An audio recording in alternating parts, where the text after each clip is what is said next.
Könntest du einfach in 20 Sekunden die Message nochmal zusammenfassen? Also wer unter dem Schirm vom höchsten Gott ist, das heißt eigentlich, du bleibst bei Gott, und um den Schirm herum gibt es in der unsichtbaren Welt Kämpfe, von denen nehmen wir nicht immer Notiz in dem Sinne, aber Engel kämpfen vor uns, und es kann auch sein, dass auch eine Wolkensäule Gottes hinstellt, um auch uns zu beschützen hinter uns. Aber die Botschaft ist, wer unter dem Schirm von Gott bleibt, bleibt unter seinem Schutz, und Gott kämpft an unserer Stelle.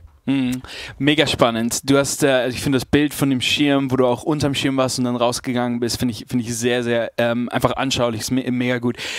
Würdest du sagen, du hast am Anfang das Bild von einem Missionar gebracht, würdest du sagen, wenn man sich gegen die Mission entscheidet, dass man sich auch gegen den Segen oder gegen den Schirm entscheidet?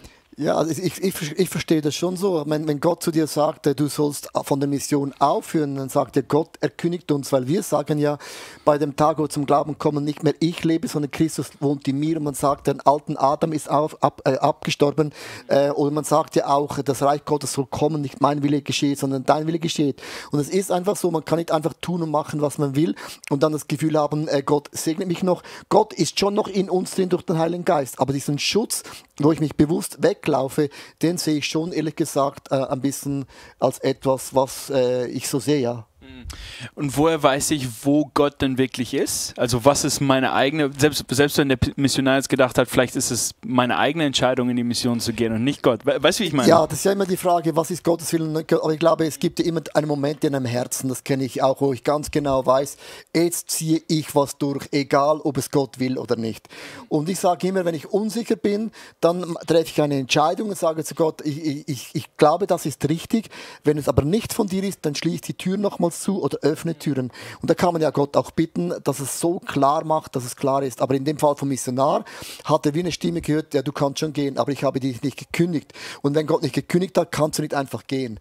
Und ich finde das Bild eben ein starkes Bild, weil du spürst ja irgendwo in deinem Herzen, und das weiß jede Person, wenn man einfach Dinge erzwingt, also weißt du, man will es unbedingt. Sind alle Kämpfe, die ich habe, von geistlicher Natur? Ich glaube schon, dass wir sind ja in einem Kampf, das sagt die Bibel, wir kämpfen nicht gegen Menschen, sondern in der unsichtbaren Welt sind Kämpfe, die sind größer, es finden mehr Dinge statt, als ich eine Ahnung habe, und es ist so, also nur schon der Kampf, den ich habe in meinen Gedanken, ist ja nicht so, dass ich Zweifel habe, aber wenn ich beginne zu zweifeln, öffne ich oft auch eine Türe, und dann streut ja der Teufel Menschen, Situationen rein, wo dann das auch nochmals unterstreicht. Spielt es dabei eine Rolle, ob du Christ oder nicht Christ bist? Ja, es ist ein Riesenunterschied, weil die Dämonen werden nicht jemand ankämpfen, der nicht gläubig ist, der ist schon auf seiner Seite. Er kämpft bewusst die Leute an, die eben die Sache Gottes größer machen will. Absolut, das ist ein Angriff. Beim Paulus liest man auch in der Apostelgeschichte, sie wollten in eine Stadt gehen, aber der Teufel hat sie daran gehindert. Ganz, ganz krass. Also wie, steht nicht drin wie, aber hat sie daran gehindert.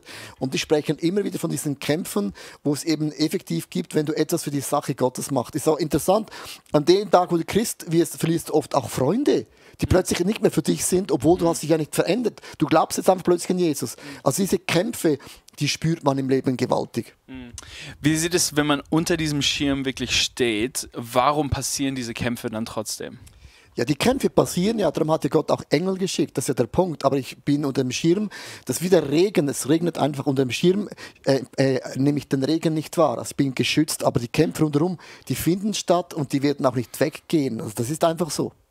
Was, wenn ich das Gefühl habe, dass ich unter dem Schirm bin, aber einfach keine Durchbrüche passieren? Du hast erzählt, dass du diese 10 Tage hattest, ein paar Wochen später hast du auf einmal diese Durchbrüche gehabt.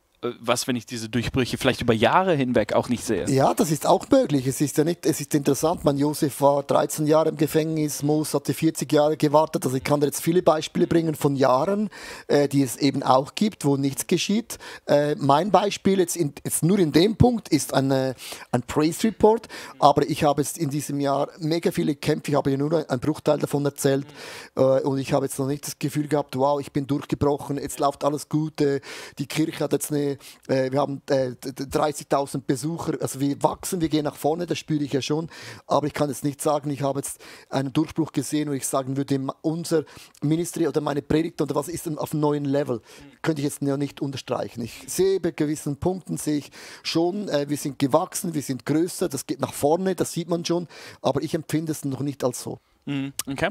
Was, wenn mich die Devils wirklich abhalten? Du hast gesagt, New Levels, New Devils. Was ist, wenn die Devils mich wirklich abhalten, wo ich nicht dann sage, okay, ich will nicht mehr aufs neue Level? Gute Frage.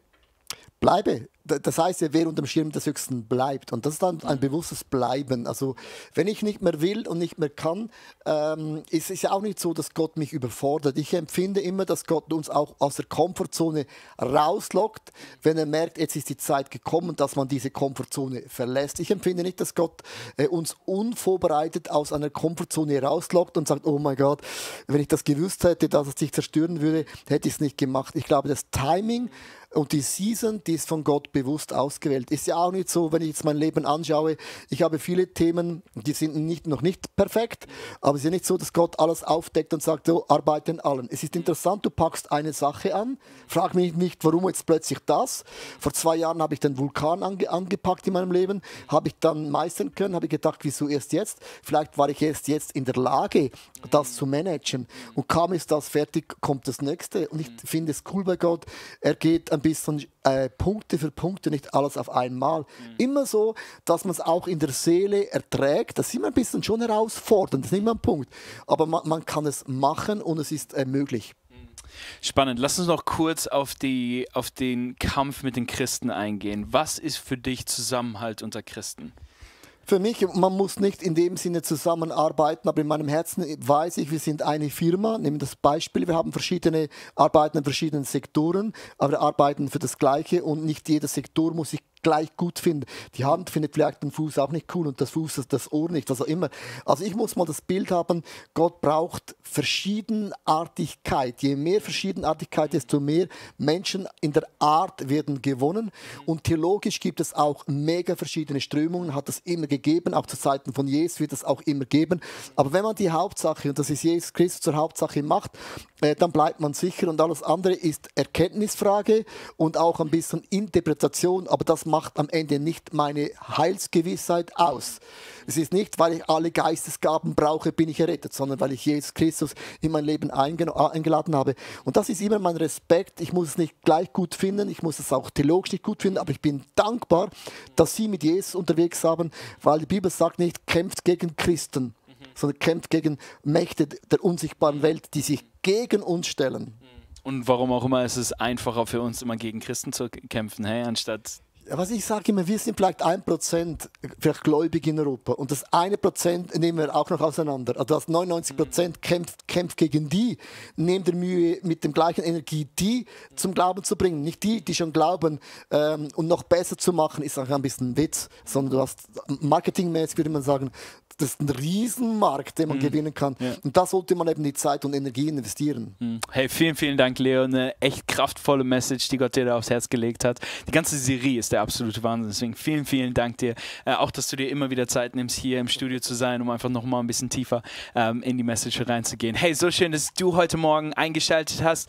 Wir lieben es einfach, mit dir unterwegs zu sein. Wir haben unter der Woche auch ein paar Dinge, die nur für dich sind, die dir online zuschauen. Wir haben einen Talk and Pray am Dienstag zum Beispiel, wo wir noch mal tiefer in die Message eingehen und dann wirklich auch für Punkte beten, die wir auf dem Herzen haben, aber auch einfach Punkte, die du auf dem Herzen hast oder Dinge, wo du einfach Gebet brauchst, wo wir uns ganz speziell Zeit nehmen, um mit dir gemeinsam zu beten. Und wir haben es vorhin schon angekündigt, wir gehen in eine Christmas-Season rein, deswegen schau doch einfach, wen du zu dieser Weihnachtsseason einladen kannst, weil es geht um die 99%, die wir erreichen wollen. Und ich glaube, Weihnachten ist wirklich einer der besten Möglichkeiten, wo wir Menschen zur Church einladen können und ihnen einfach die gute Nachricht von Jesus wirklich weiterbringen können. Hey, so schön, dass du heute eingeschaltet hast und wir sehen uns nächsten Sonntag. Schönen Sonntag dir.